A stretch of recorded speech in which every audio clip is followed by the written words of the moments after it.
کیا سمجھتے ہیں جو کشمیر کا الیکشن ہے اس میں ظاہری بات ہے جلسہ ہے، بلاول صاحب بھی جو ہے وہ جلسے میں اسپیچ کرتے ہیں، نواز شریف صاحب بھی وہاں پہ گئے، مریم نواز صاحب بھی وہاں پہ گئیں، تو کوئی اتحاد کو خطرہ تو نہیں ہو سکتا کہ جیسے اسپیچز ہو رہی ہیں اور جو باتیں کی جا رہی ہیں؟ دیکھیے جی، میں بلاول بھٹو زرداری صاحب کی باتوں کو بالکل کنڈیم بھی کروں گا اور میں اس کی شدید الفاظ میں مذمت بھی کروں گا کہ دیکھیے وہ ایک پارٹی کو لیڈ کر رہے ہیں جو ہماری اتحادی ہے، اور پھر وہ جلسے جلوسوں میں جس قسم کی زبان استعمال کر رہے ہیں تو میرے خیال میں یہ ان کی سیاسی تربیت اس سے وہ عکاسی کرتی ہے، اس کی ان کو کم از کم اس قسم کی گفتگو نہیں کرنی چاہیے۔ آج میں دیکھ رہا تھا، جب میں صبح اٹھا تو میں نے اخبار کھولا تو اخبار میں سرخی تھی کہ بلاول بھٹو زرداری صاحب کے بیان کی کہ رائیونڈ کا ایک شخص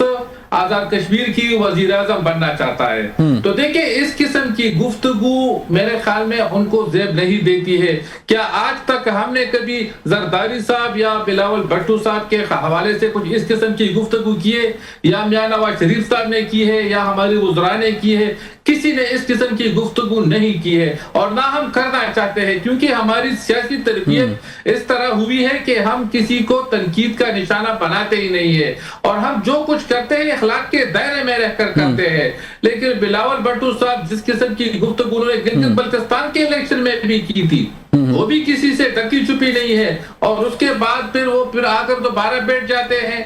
ابھی کشمیر کا الیکشن ہے، وہاں پر انہوں نے دوبارہ یہ کیس شروع کر دیا ہے۔ تو دیکھیں نا، یہ تو اگر پی ٹی آئی اس قسم کی گفتگو کر لے یا دوسرے جو ہمارے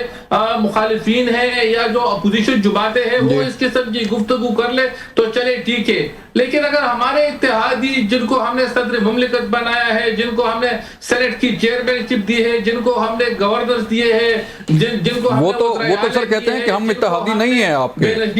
وہ تو باب صاحب کہتے ہیں کہ ہم اتحادی نہیں ہیں، تو اتحاد پھر خطرے میں ہے سمجھتے ہیں آپ؟ دیکھیں میں اگر آپ کھل کر میں بات کرتا چلوں آپ کے پروگرام میں، آج تک میں نے کبھی کھل کر بات نہیں کی ہے، ہمیں پیپلز پارٹی کی ضرورت بھی نہیں ہے۔ ہمارے ساتھ تو اگر دیگر جماعتوں کو ہم شامل کر دیں تو ہمارے تعداد پورے ہیں، لیکن ہم اس طرح کریں گے نہیں، کیونکہ دیکھیں نا ہم پیپلز پارٹی کو ساتھ لے کر چلنا چاہتے ہیں۔ ہم نے مشکل کے وقت میں اس ملک کو سہارا دیا ہے، ان دونوں جماعتوں نے۔ جب ملک جو ہے نا 2021 کے بعد جب عمران خان صاحب کی حکومت ختم ہوئی تو اس وقت تو کوئی حکومت لینے کو تیار بھی نہیں تھا، لیکن اس وقت پاکستان مسلم لیگ نون نے اپنی سیاست کی قربانی دے کر وہ گورنمنٹ سنبھال لی، ورنہ پیپلز پارٹی یا کوئی بھی جماعت اس گورنمنٹ کو لینے کو تیار نہیں تھی۔ تو پاکستان مسلم لیگ نے جب بھی ملک پر کڑا وقت آیا ہے، ملک پہ یعنی کوئی ایسا وقت آیا ہو کہ کوئی اس کو سنبھالنے کے لیے نہیں اٹھتا تھا، پاکستان مسلم لیگ نون نے ہمیشہ ایک اچھا اقدام اٹھایا ہے ملک کی خاطر، اور ہم نے بہت مشکل فیصلے بھی کیے ہیں اور مشکلات کا سامنا بھی کیا ہے۔ سو نون لیگ کو پیپلز پارٹی کی ضرورت نہیں ہے۔ ندیم قریشی صاحب، تحریک انصاف نے بائیکاٹ کیا آزاد کشمیر کے الیکشن کا، جی بی کے الیکشن کا بائیکاٹ کیا، تو تحریک انصاف کیوں نہیں حصہ بنتی؟